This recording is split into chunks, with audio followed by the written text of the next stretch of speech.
एकदम मजा से रह गए बाबा आहे काली माँ आहे माँ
পূজা হৈ আছে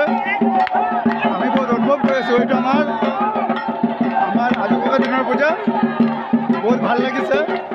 এই পূজাখন যে আমাৰ বহুত গৌৰৱৰ আমি চবে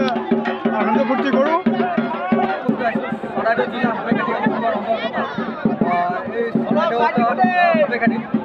বৃহৎ ৰূপত চৰক পূজা আয়োজন হৈ আছে আয়োজক সমিতিৰ গুৰু আমাৰ লগত উপস্থিত আছে তেখেতৰ লগত জানিবলৈ আগবাঢ়ি আছে বাবা আপুনি যিটো চৰক পূজা আপোনালোকে আয়োজন কৰিবলৈ লৈছে কি ক'ব বহুত বছৰৰ পৰা আবেদন চৰক পূজা হৈ আছে সেইকাৰণে আমি মানে তৃতীয় পিঢ়ি আহি পাইছোঁ তৃতীয় পিঢ়ি মিলি পেলাই আমি এইটো তৃতীয় জেনেৰেশ্যন চৰক পূজা কৰি আছোঁ আপোনালোকৰ এই চৰক পূজা কিমান বছৰ হৈ গ'ল ইয়াত দৰ্শক বহুত সমাগম দেখিবলৈ পাইছোঁ কিমান হ'ব লগভগ ইয়াত আইডিয়াটো কৰিব 15,000 মান 10,000 পৰা 15,000 হ'ব লাগে আপোনাৰ এই পূজা কেতিয়া শেষ হ'ব কিমান সময়ত শেষ হ'ব মোটামুটি 5টা 5:30 বাজিব